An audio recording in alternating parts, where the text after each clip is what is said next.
What was your main message today? My main message is to be positive and optimistic, to look in a better way and more hope for the future.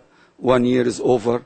The bulk of the confrontation is finished. We have the residuals and we must take care of them. So we will heal the situation once for good, as I hope. So at the 1 year anniversary, we are on the right path, do you think? Indeed, we are human beings, and I feel pity for every party. It's a big issue and a new experience after the end of the Cold War. I used to say I feel it's a misfortune for Denmark to pay for the mistake of anti-Islamism, because other bigger countries used to be more bitter and more, sorry to say, nasty in opposing Islam and exposing Muslims. So I feel a pity that, unfortunately, it was Denmark come in this proper special time to pay for that situation. Okay. What is the lesson? What have you learned in the past year? I learned that we have to be more equipped. We are half amateur, half professional. We have good intention, but good intentions is not enough without the necessary knowledge, experience, and equipment.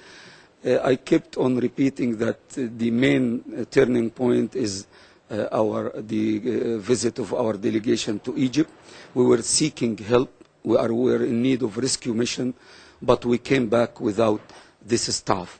We should have made reservation for these prominent figures, 1, 2, 3 or more, from universities, from academic circles, and say, gentlemen, we came to Egypt asking your help, please come with us to Denmark. They will welcome you, and you can be engaged in a more fruitful talk to ease the situation. What is your message to the Danish society as a whole? Is to be more serious and objective and honest in addressing the problem. We are human beings, and every party should admit his shortcomings or mistakes. By this way, we restore respect to each other, and we can see a future more promising. So that's it. I am willing to admit and give confession about any mistake from inside my heart, intention to any kind of contribution, verbally or practically. This is my attitude. I wish everybody, as civilized, have the same, to work hard for the well-being of Denmark and to restore the reputation of Denmark. Okay, today you had an Egyptian guest.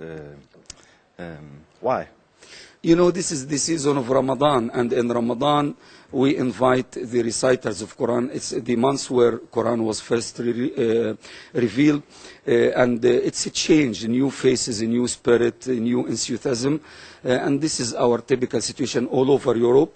You invite reciters from Morocco, from Saudi Arabia, from Egypt, and that's it, and we give them the free hand to plan for this full month, and then I can take other assignments outside Copenhagen. I can visit small groups, revive our relation, and help Muslims to have high morale, make good spiritual practice, and be benefited from the season of Ramadan. Okay. What do you think about his support for the Mujahideens in Iraq? No, it was not the way you have understood. We were speaking about resistance, the legitimate resistance. The term jihad is constantly misinterpreted due to different orientation. Our genuine Islamic theological approach is that jihad is to maintain justice, is to defend the oppressed, is to stand against dictators and tyrants. This is the history of Europe. The crisis of the cartoons is nothing that you are very proud of your history and achievements. Nobody should undermine democracy. Now we are free to think, we are free to talk, to express, and to decide. So it is the same. Jihad in Islam is not to kill the civilians, is not to cause misery to innocent people. Jihad is a very noble task, and it is a state of emergency, as have been repeated.